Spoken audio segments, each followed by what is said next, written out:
تو میرے عزیزو، آپ دیکھ رہے ہیں حالات کس طرف جا رہے ہیں۔ تو ہم نے اپنے اندر، ہم نے اپنی معاشرے میں، اپنی سوسائٹی میں ایک یکجہتی کی مثال قائم کر، ایک اتفاق اتحاد کی مثال قائم کرنی ہے۔ ہم نے ایک قوت بن کے دشمن کے ساتھ میں سر کھڑا ہونا ہے، ایک طاقت بن کے دشمن کے سامنے کھڑا ہو۔ دشمن جانتا ہے کہ اگر میری کامیابی ہو سکتی ہے تو دو صورتیں، ایک صورت تو یہی ہے کہ ان کے دلوں کے اندر موت کا خوف ڈال دو، موت کا خوف ڈال دو، اور دوسری صورت یہی ہے کہ ان کے اندر نفاق اور ان کے اندر افتراق ڈال دو۔ دشمن بھی جانتا ہے، وہ بھی ہمیں ان دنیا کی اس تاریخ میں بار بار آزما چکا ہے۔ وہ خوب جانتا ہے کہ کفر اور مشرک کبھی مسلمان کے ایمان کے ساتھ مقابلہ نہیں کر سکتے۔ کافر اور مشرک میدانوں میں کبھی مسلمانوں کے ایمان کا مقابلہ نہیں کر سکتا۔ اگر ان کا مقابلہ کرنا ہے تو ان کے اندر سے موت، شہادت کا اور ان کے اندر سے جہاد کا جذبہ نکال دو اور ان کو خوف میں مبتلا کر دو۔ ثوبان رضی اللہ تعالیٰ عنہ فرمانے لگے، میری امت کی یہ کمزوری میری امت کی اصل پستی ہے۔ ثوبان فرمانے لگے، اللہ کے رسول صلی اللہ علیہ وسلم نے بتایا میری امت کی یہ کمزوری میری امت کی اصل پستی اور ذلت اور شکست ہے۔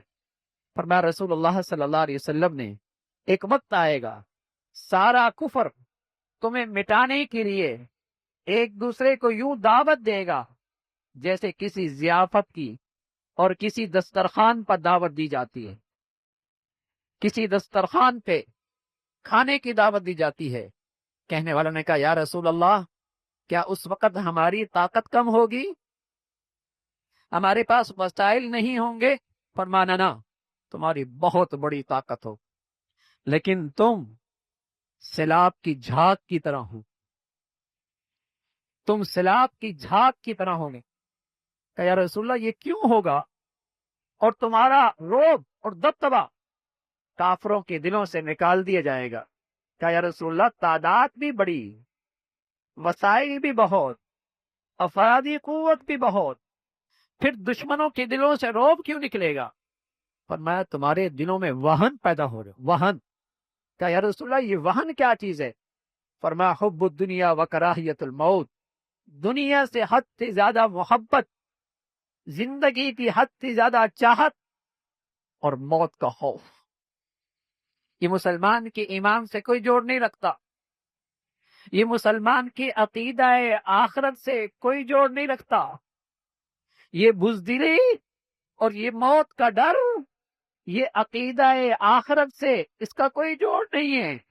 کوئی مسلمان آخرت کی زندگی پہ یقین رکھتا ہو، جنت کی زندگی پہ ایمان رکھتا ہو اور ہمیشہ کی زندگی کی نعمتوں پر اسے ایمان نصیب ہو، اور پھر وہ موت سے ڈرے۔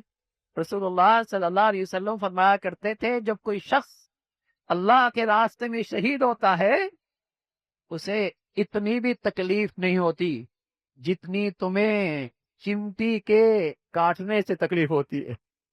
سبحان۔